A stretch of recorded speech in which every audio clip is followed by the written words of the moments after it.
Interim head coach Doug Meacham has been keeping the hope alive of a Hauss Hejny return this season for the last few weeks. Turns out he's practicing that way, working out that way, and openly communicating that way. However, this is now a business, and he unfortunately must make a business decision.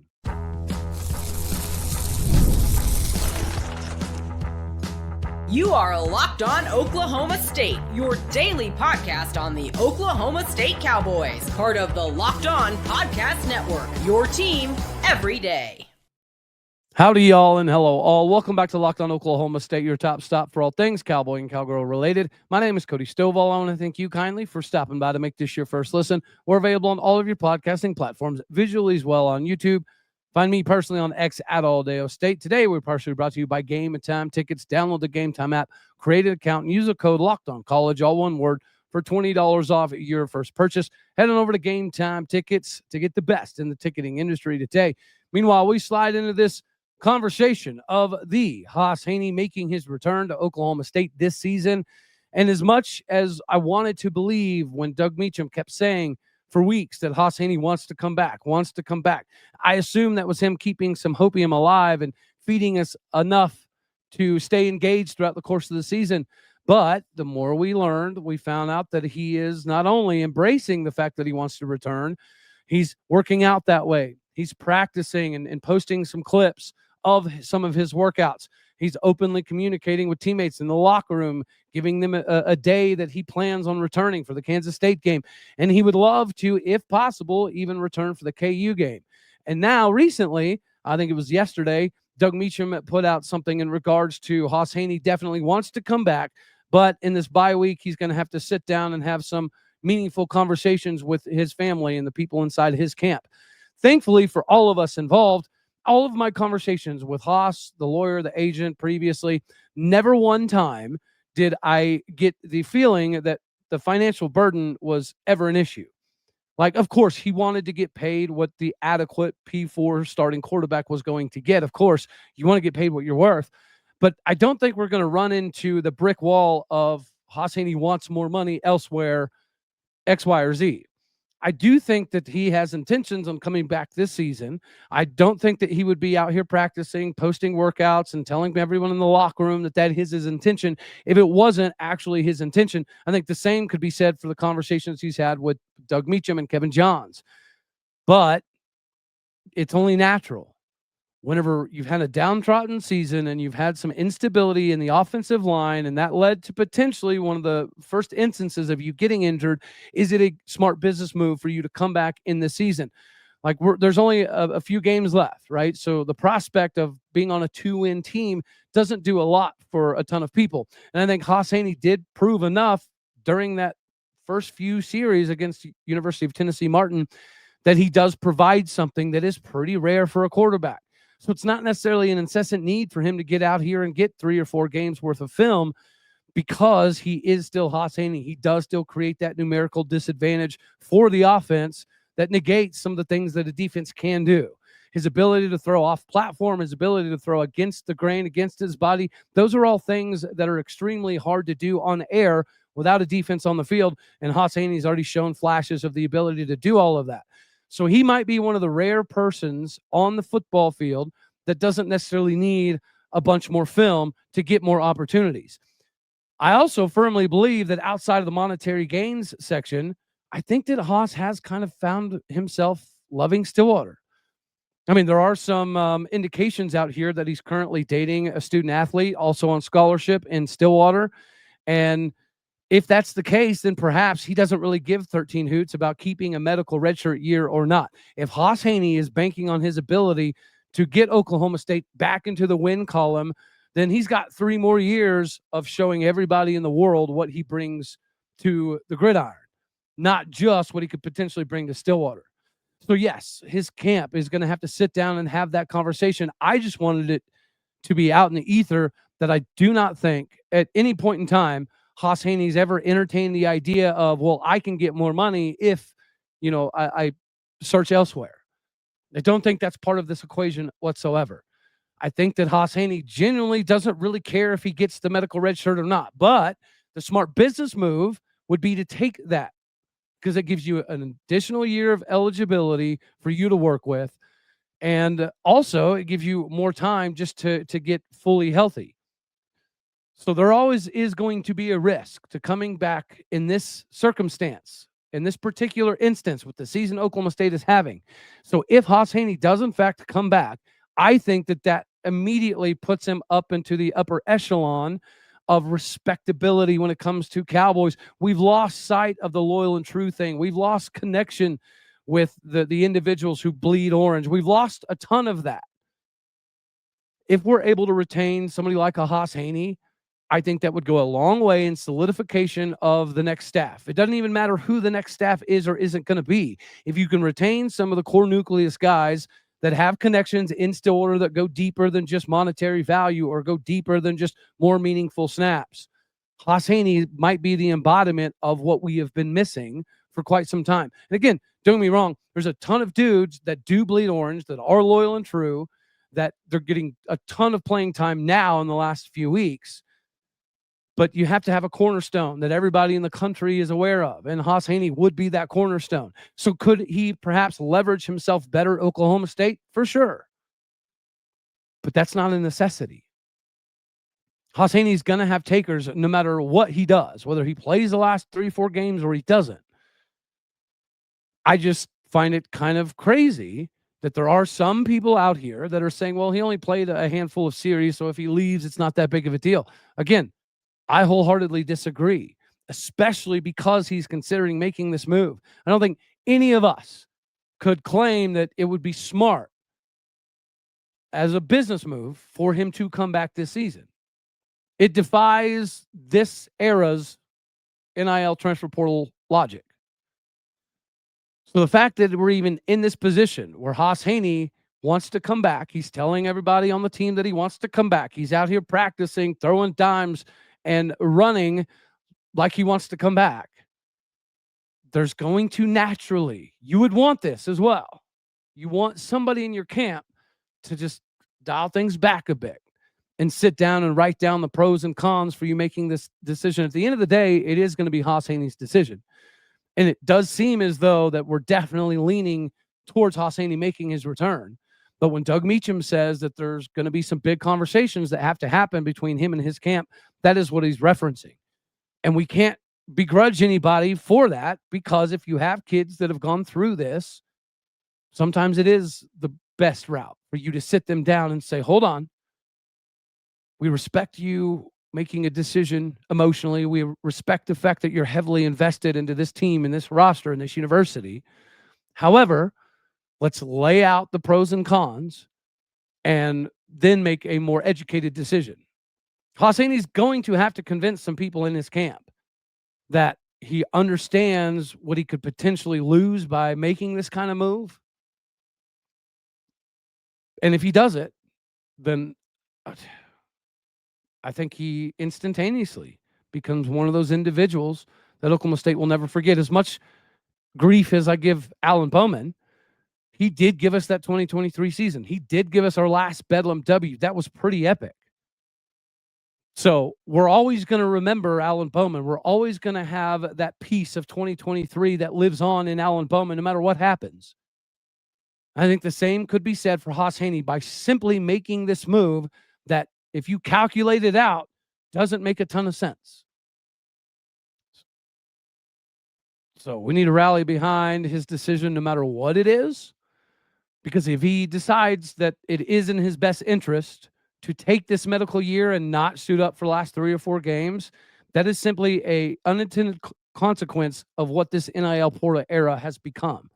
This is what it is. And we have to take the good with the bad. Speaking of taking the good with the bad, you just need to go all good, because FanDuel and the NBA action is back for you to do just that. And there's not a better place for you to get in on the action than FanDuel, the official sports betting partner of the NBA. Even if you missed the start of the game, or you may not want to ride into the action, you could still get with FanDuel. You could still capitalize.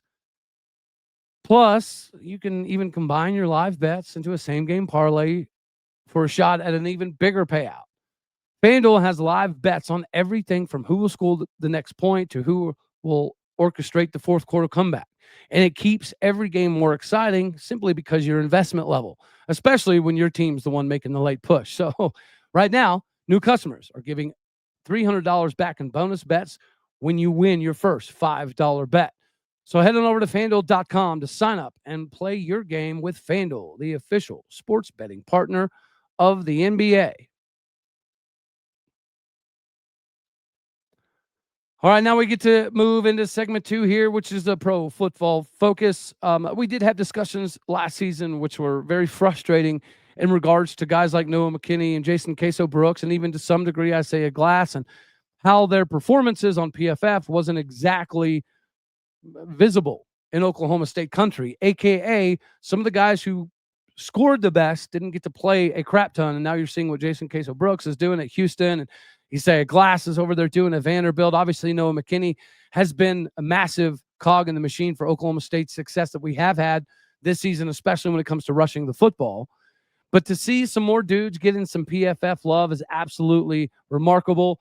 Aden Kelly, the Oklahoma 4-star dude who has been more than loyal and true, who's stuck it out through all of the ups and all of the downs, and he's been a consummate professional, putting his head down and going to work every single day.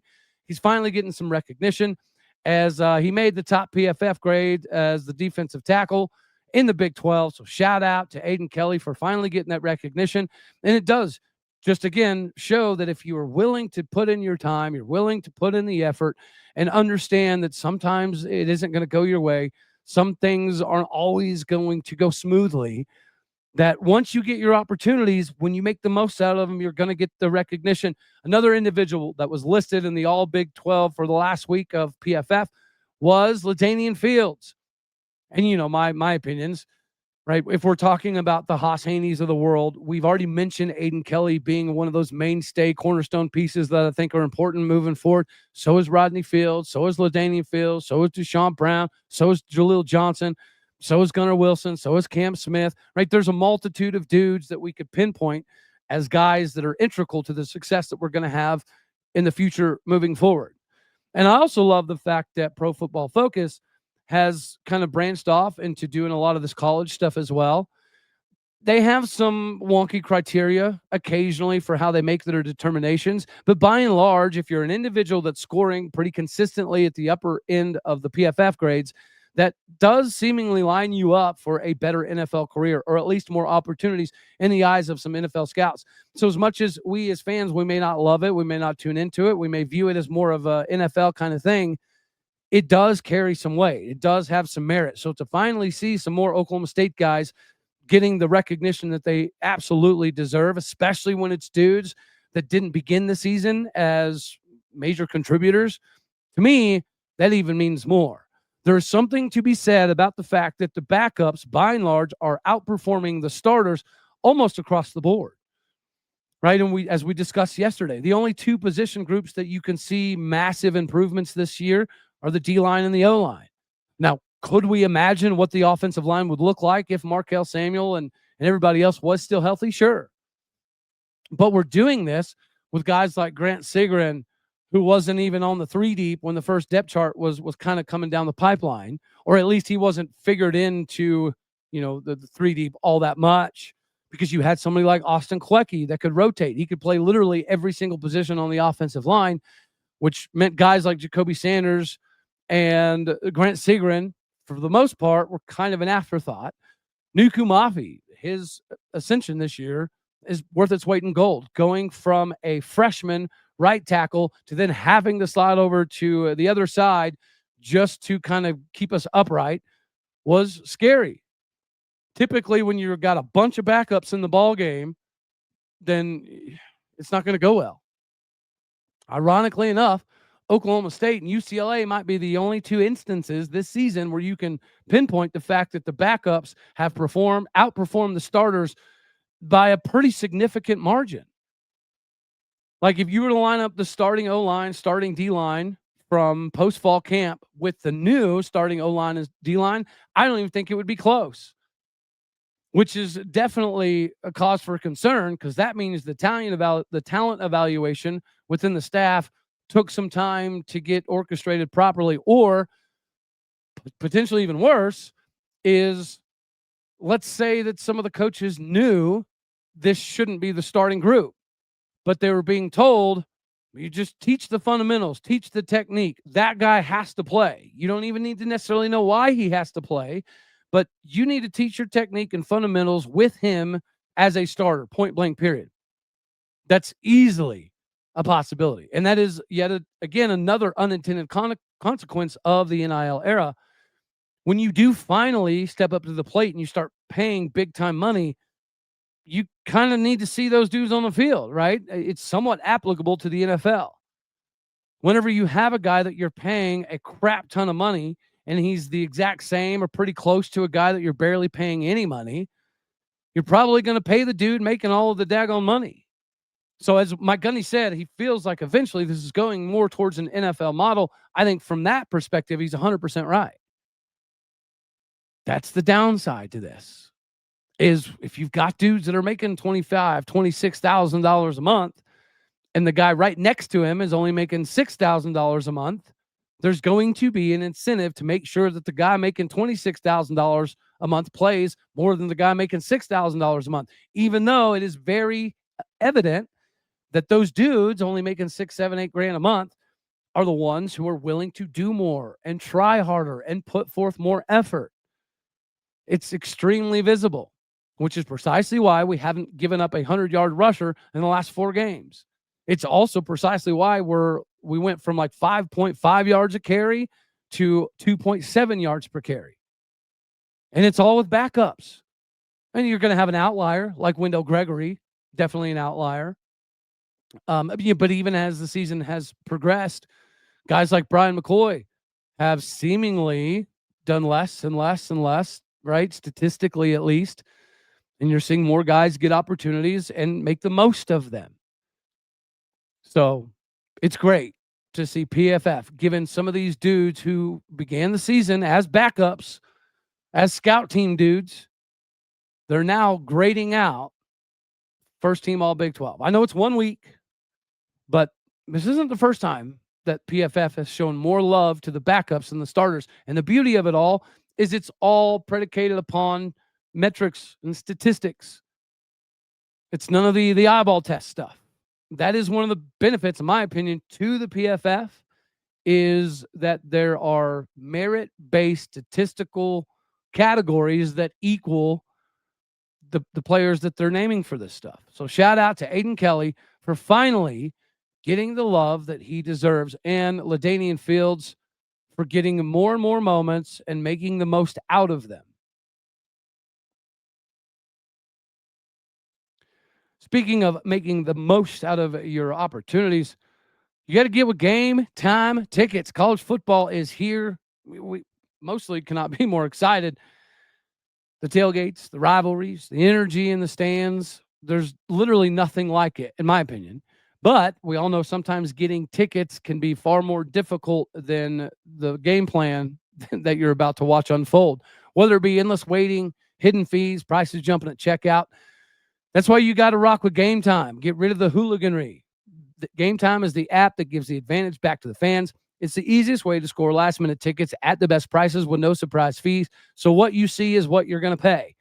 The app makes it super simplistic. You can even see the exact view from your seat before you purchase. You're going to love the zone deals too. Pick the section. Game Time will pick the seats for you, and you get the big savings. Honestly, it's faster, cheaper, and less stressful than any other way out there to physically buy tickets. So take the guesswork and the confusion out of buying your college football tickets with Game Time.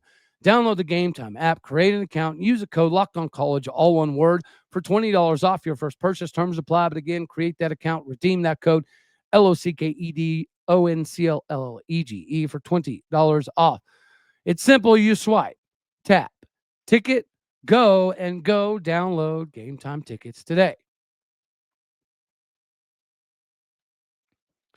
All right, before we do skedaddle on off of here, the coaching search is always going to grab a lot of the headlines as it pertains to what is happening in Stillwater, Oklahoma. And there are still some pretty cool names available.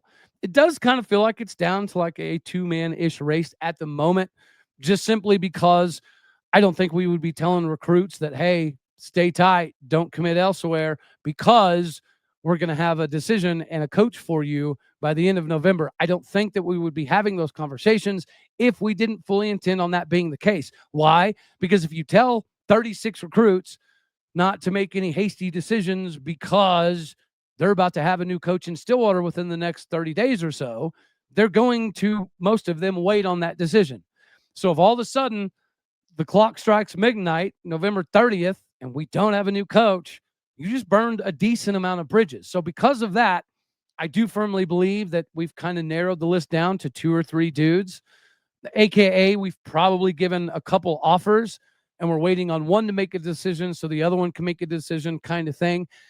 I appreciate the fact that evidently guys like Ross McKnight have stepped up to the plate and they're offering maybe not Boone money, but pretty close to Boone money for the new staff.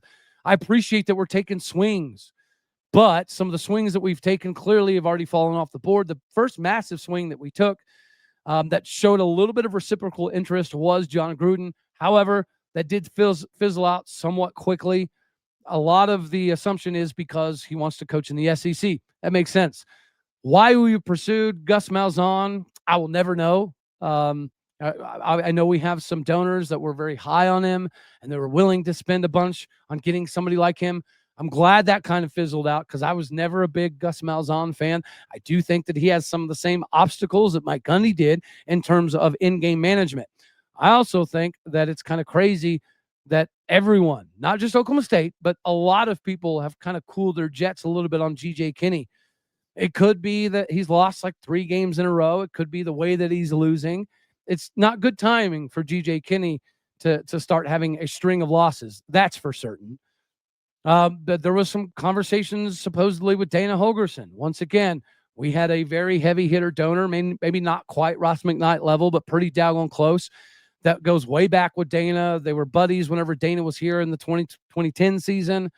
And whenever you're a key contributor to the donors' dollars, you're going to get some say. But it does, again, appear as though that kind of has fizzled out as well, which I'm somewhat appreciative of. The Ben Arbuckle thing. He's still classified as top 3 on the odds. However, I do think that the unproven nature, coupled with his age, coupled with the fact that OU has struggled a little bit, is something that's kind of negatively going against Ben Arbuckle. Once again, not saying that he's out completely, but he's definitely cooled off quite a bit. I would say pretty comparable to GJ Kinney. The same can be said for the most part likely about John Summerall. John Summerall is kind of like Colin Klein, right? Yes, they would be really good hires right now, but the millisecond the Kentucky job opens up, John Summerall is probably taking that job. Just like the millisecond the Kansas State job opens up, Colin Klein is probably taking that job. Now, it doesn't mean that they're, completely written off. There's always going to be some merit to them taking this next leap of faith into the head coaching realm. But Oklahoma State does pride ourselves on having candidates who are likely to stick around for a very long time. And I don't know that John Gruden fits there. I don't think Gus Malzahn would be here forever and a day. And then if you're going to have the conversation about John Summerall taking the Kentucky job eventually and Colin Klein taking the K-State job eventually, I do understand a little bit of reluctancy for the governing bodies that are making the decisions here and that are going to pay all of this money, that you don't really want to get into a position where you're having to go through this coach search thing again in 3 years, right? Some of the other names that have been pretty interesting to follow along with have kind of fallen off as well. But if you notice, some of the names that have not fallen off quite yet are Alex Golash, Zach Robinson. I think GJ's still kind of in the background here. I also do think that there's supposedly reports out that we're going to take a very heavy SEC swing at somebody still yet. But it kind of feels like they're anticipating that individual saying no. But if that individual entertains the idea, then maybe we're not out of the woods yet. Long story short, I think it's easy to cross off John Gruden, Gus Malzahn, Dana Holgerson, Ben Arbuckle, Jeff Traylor, for whatever reason, was never a name that was brought up a ton, to my knowledge. Colin Klein, he's still kind of in consideration, I would assume, but it would be in the same breath as John Summerall. I do think that the hiring agency that is currently working with both Alex Golesh and Colin Klein have likely done a very good job presenting the case for Oklahoma State. Because at this point in time, if Alex Golesh was going to take a Florida style of job, I would assume that we'd already have some inkling of that happening. But then again, Ben Arbuckle is still in the top 3, and that's not really a name I'm hearing a ton behind the scenes. But the Vegas insiders typically have some level of connection to get a decent beat on this stuff. Sometimes it's, not accurate. But more often than not, when it comes to odds, the odds are placed off of some conversations that have been had. So the fact that Ben Arbuckle is still sitting in that top 3-ish range means that, he may not be off the board quite yet. But it's a wild time. And I don't know, where Oklahoma State would stack up in comparison to like a Penn State or a LSU. I mean, obviously we're not quite at that level, but as we discussed yesterday, and ESPN agrees, I think that we are right there in that 4 range. LSU is going to be a top job.